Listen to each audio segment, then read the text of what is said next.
Think through all of the reasons why Joseph could have so easily given in to this temptation. First of all, because of his location. He was far away from home. He was in a strange language area.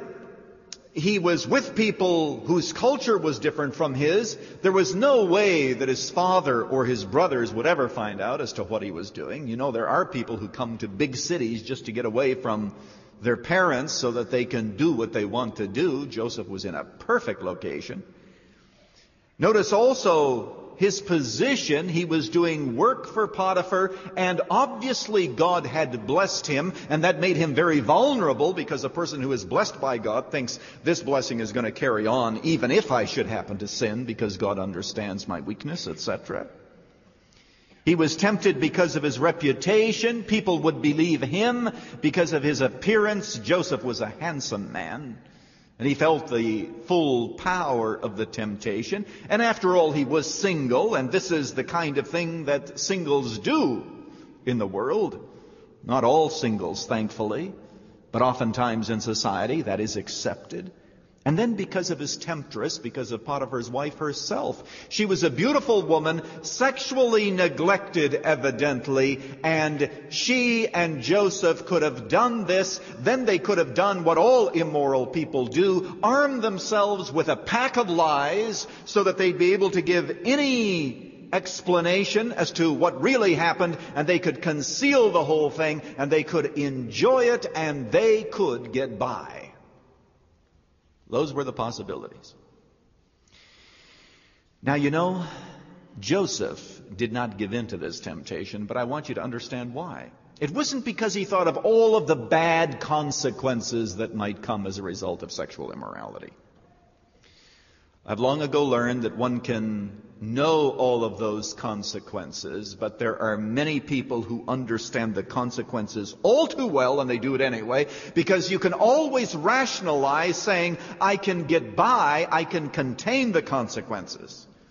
And so there are people today, and I'm sure that there are some who are listening to this message, involved in sinful relationships, absolutely convinced that they can hide it and they can get by with it, because they've rationalized it. But there was one thing that Joseph could not rationalize. He said, how can I do this great wickedness? He didn't say, how can I have this little affair on the side? But he said, how can I do this great wickedness and sin against God? Here's what Joseph is saying. Joseph is saying, God means so much to me. How can I put him through this grief? That's what he's saying. You see, a person who doesn't think highly of God says, well, who cares what God thinks? God isn't that valuable. I don't care what God thinks. I don't care about his opinion. Let him think what he wants to think. I've got to do what I want to do. Joseph is saying, how can I grieve God? I love him too much. He means too much to me. I have valued him.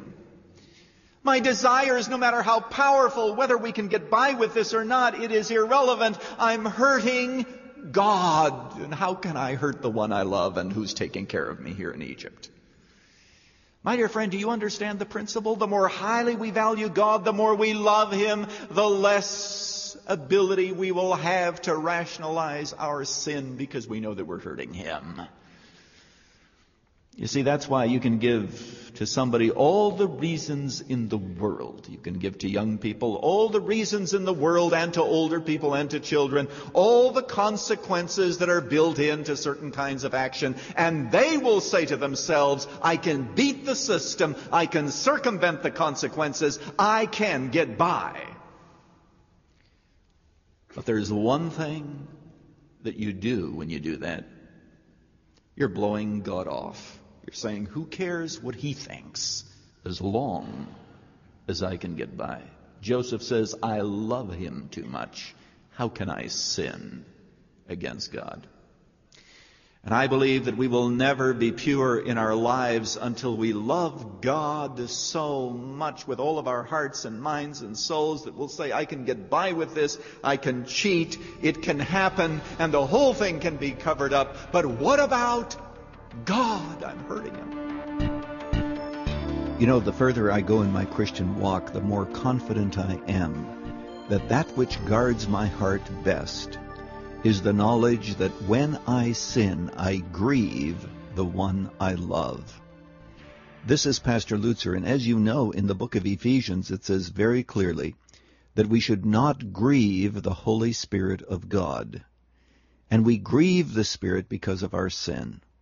We grieve it because of hidden sin. We grieve it because of cherished sin.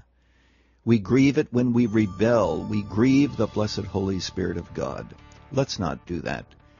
But let us humbly acknowledge that we must be cleansed and then live lives that are pleasing in the sight of our God. I pray that for myself, and as I conclude today, I pray that for you. Thank you, Dr. Lutzer. First Joseph and now Job. We've met two of the three souls in conflict Dr. Erwin Lutzer is speaking about in his series on What is God Up To? We at Moody Church believe this 8-part series will help you understand God's overall plan for the human race. What is God Up To can be yours on CD as our thank you when you give a gift of any amount to support Running to Win. For details, call 1-800-215-5001. That's 1-800-215-5001. Online, go to offerrtw.com. That's offerrtw, all one word, .com. Or write to Running to Win, Box 11174, Chicago, Illinois, 60611. This is Dave McAllister. Join us tomorrow for more about the plight of Job. That's coming up on our next edition of Running to Win.